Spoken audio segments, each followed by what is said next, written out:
My name is Soren Shamsian, and at the beginning, I'm the client care coordinator. I make sure that each client is assigned to a therapist.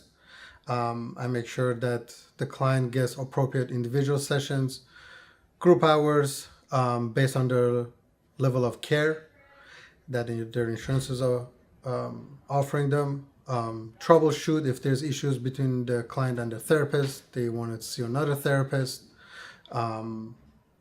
More on those along those lines that I'm in charge of, and also troubleshooting on the side, putting out fires here and there. My original plan wasn't even to get in this field.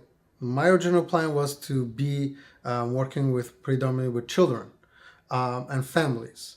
So when I was doing my internship during my master's degree, I went to this agency. It actually said family services, so I was very excited to work with families. But my first 3 clients ended up coming for more substance abuse issues. I worked through it. 4th one came, substance abuse issues.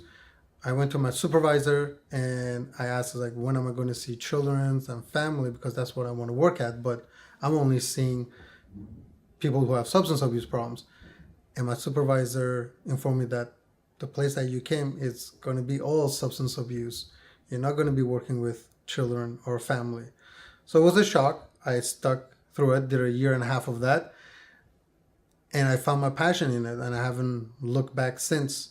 So without me even planning it, I ended up being in this field now over 8 years, working with people with substance abuse and addiction. So that's how life had its own journey planned out for me. Through working with the clients here, even as I said, been working in this field for 8 years, over 8 years now.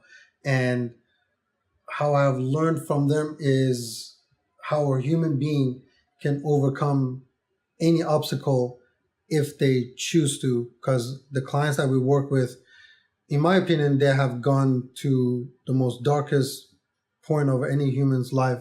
And for them to sit across me still, that shows survival skills. That shows the inner strength of a human being, how capable we are and how strong we are. So when it comes to my own challenges, my own personal lives, sometimes I actually use them at a more motivational level, that if they can go through one day through what the challenges that they go through, I can go through one day through my challenges as well. So it kind of puts it in a perspective for me. So I have a lot of respect for people in recovery. For the person who is struggling with addiction, my biggest message would be that help is there. Recovery is possible. Even if you can just go one more day and reach out for help, let someone know, anybody that the love that individual feels emotionally safe with, let them know, because this is a battle that you don't want to take on by yourself.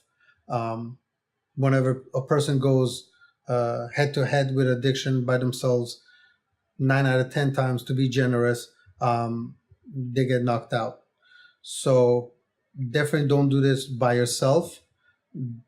Also, by all means, don't think you're alone. It might feel that way, but don't think you're alone. Reach out to anybody that you trust or know.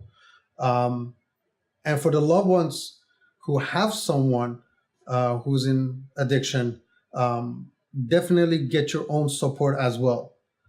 Don't try for even the family members to do this by themselves, because it's emotionally, mentally, physically draining, and it can take its toll on you. So reach out, seek professional help.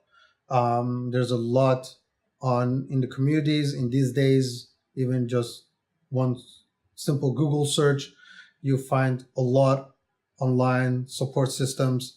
So biggest message for the person in addiction, for the family members, just don't do it by yourselves. Reach out, help is there, and recovery is possible.